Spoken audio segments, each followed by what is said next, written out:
Hello guys, എല്ലാവർക്കും ഒരു birthday ബ്ലോഗിലേക്ക് സ്വാഗതം. എൻ്റെ മൂത്ത കുട്ടിയുടെ ബർത്ത്ഡേ ആണ്. അപ്പോൾ അവൾ ഉറങ്ങുന്ന സമയത്ത് ഞാൻ ഗിഫ്റ്റൊക്കെ പാക്ക് ചെയ്തു. നല്ല ഉറക്കമാണ്. അച്ഛൻ വരുന്നത് അവൾ അറിയില്ല. അച്ഛൻ കൊച്ചിയിലാണ് ഡ്യൂട്ടി ചെയ്യുന്നത്. അച്ഛൻ വരുന്നത് അവൾ അറിയില്ല. അങ്ങനെ അച്ഛൻ രാവിലെ തന്നെ വന്ന് ഗിഫ്റ്റ് കൊടുക്കുന്നതാണ്. ഗിഫ്റ്റ് കൊടുത്ത് കെട്ടിപ്പിടിക്കണം. അവൾ കണ്ടപ്പോൾ ശരിക്കും ഞെട്ടി. അച്ഛൻ വരില്ല, ടിക്കറ്റ് കിട്ടിയില്ല എന്നെല്ലാം പറഞ്ഞു. എന്നാലും ഏട്ടൻ ബസ്സിൽ വന്നു.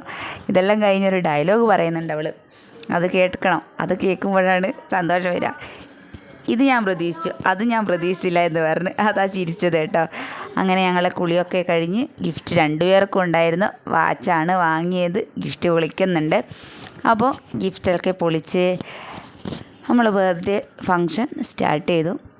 അമ്മയും അച്ഛനും അമ്മമ്മയും ഒക്കെയാണ് വരുമെന്ന് പറഞ്ഞത്. അതിൻ്റെ എല്ലാ പരിപാടികളും ഞാൻ ചെയ്തു. അങ്ങനെ എല്ലാവരും ഇതാണ് വാച്ച്. ചെറിയ പൈസയുടെ വാച്ചാട്ടോ, ആർഭാടങ്ങളൊന്നുമില്ല. അങ്ങനെ ബിരിയാണി അവൾ തിന്നാണ്. അവൾക്ക് ഡാൻസ് ക്ലാസ് ഉണ്ടോ, അവൾ തനിയെ തിന്നാണ്. വേഗം അവർ മക്കളാണ് ആദ്യം ഭക്ഷണം കഴിച്ചത്. പിന്നീട് ഇതാ അമ്മമ്മ മോക്ക് വാരിക്കെടുക്കുന്നുണ്ട്. ഞങ്ങൾ പച്ചടി ഉണ്ടായിരുന്നു, പച്ചക്കറി, മീൻ പൊരിച്ചത്, മീൻ കറി എന്നൊക്കെയായിരുന്നു സ്പെഷ്യലായിട്ടുണ്ടായിരുന്നത്. സാദാ ചോറും വെച്ചിരുന്നു. ബിരിയാണി കുറച്ച് വെച്ചു. അങ്ങനെ ഞങ്ങൾ ബിരിയാണിയും ഉണ്ട്, സാദാ ചോറ്. എല്ലാവരും ഭക്ഷണം കഴിക്കുകയാണ്. ഭക്ഷണം അമ്മമ്മയും അമ്മയും ആണ്, ഏട്ടനും ഉണ്ട്.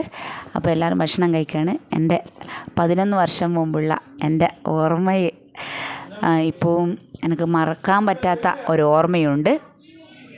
ഈ നിമിഷം അത് എനിക്ക് നിങ്ങളോട് ഷെയർ ചെയ്യണമെന്ന് തോന്നി. എൻ്റെ മോളെ കരച്ചിൽ പ്രസവിച്ച ഉടനെ ഞാൻ കേട്ടില്ല. നല്ല പെയിനായിരുന്നു. കുറേ മണിക്കൂറോളം ഞാൻ ലേബർ റൂമിലുണ്ടായിരുന്നു. ലേബർ റൂമിൽ കരഞ്ഞ് തളർന്നിരുന്നു ഞാൻ. എനിക്ക് ശക്തിയില്ല കരയാൻ മാത്രം, അത്രയും ഞാൻ തളർന്നിരുന്നു. അങ്ങനെ അവസാനം തീരെ ആരും ശ്രദ്ധിക്കാണ്ട് എനിക്ക് ഭയങ്കര പെയിനും. അപ്പോൾ ഒരു ദൈവത്തിനെ പോലെ എന്നെല്ലാം പറയൂലേ, അതേപോലെ ഒരു ഡോക്ടർ വന്നു. ഉള്ളു പരിശോധിച്ചപ്പോൾ അയ്യോ എമർജൻസിയാണ്, ഇത് കുട്ടി മഷി കുടിച്ചെന്നും സംശയമുണ്ടെന്ന് പറഞ്ഞു. അപ്പോൾ വേറെ റൂമിലേക്ക് മാറ്റണം.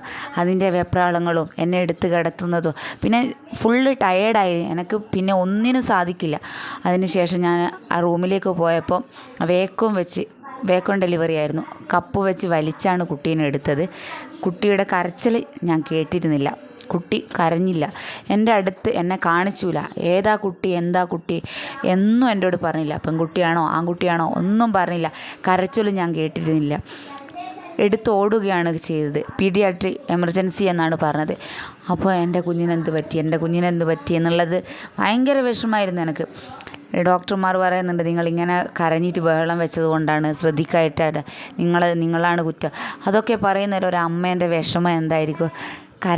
വേദന കൊണ്ട് സഹിക്കാൻ പറ്റാത്ത കരച്ചിലായതുകൊണ്ട് ഇങ്ങനെ പറയുമ്പോൾ നമ്മളെ മകൾ നമുക്ക് നഷ്ടപ്പെടുമോ, അല്ലേ മോൻ നഷ്ടപ്പെടുമോ എന്നുള്ള വിചാരമായിരിക്കില്ല അമ്മമാർക്ക് ഉണ്ടാവുക.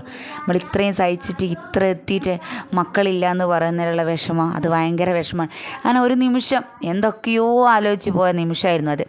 പിന്നെ ഈ വിവരങ്ങളൊന്നും മഷി കുടിച്ചത് എനിക്ക് മനസ്സിലായി. എമർജൻസി എന്ന് പറഞ്ഞപ്പോൾ എനിക്ക് മനസ്സിലായി. പിന്നീടുള്ള കാര്യങ്ങളൊന്നും ഞങ്ങൾ അറിഞ്ഞിരുന്നില്ല.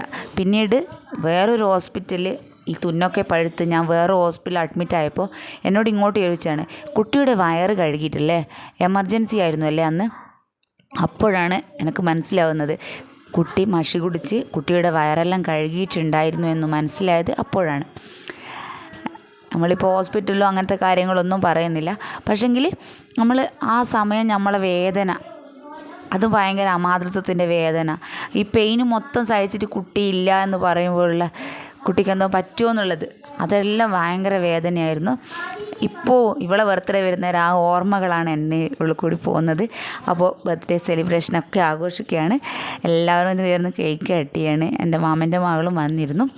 അങ്ങനെ എല്ലാവരും കൂടി കേക്ക് കട്ട് ചെയ്ത് നമ്മൾ ചെറിയൊരാഘോഷങ്ങളായിരുന്നു. നമ്മൾ മാത്രമായിരുന്നു, അധികം ആഘോഷമൊന്നും ഉണ്ടായിരുന്നില്ല. നമ്മളെ തൊട്ടടുത്തായതുകൊണ്ട് തന്നെ അച്ഛനും അമ്മയും അമ്മമ്മയും ഒക്കെ വന്നു. പിന്നെ രാത്രി ആയപ്പോഴാണ് അനിയത്തി വന്നത്. അവരെയും മുന്നേ കാണിച്ചു ഞാൻ ഈ കഥേൻ്റെ ഇടയ്ക്കൽ. അവരെല്ലാം വന്നു പോയിട്ടുണ്ട്. അപ്പോൾ ഇങ്ങനത്തെ ഒരു അനുഭവം ആർക്കും ഉണ്ടാകാതിരിക്കട്ടെ. എന്നുവെച്ചാൽ അത്രയും വിഷമമാണ് അതെല്ലാം നമ്മളെ ജീവിതത്തിൽ അങ്ങനെ ഒന്നും ഉണ്ടാവാറ്.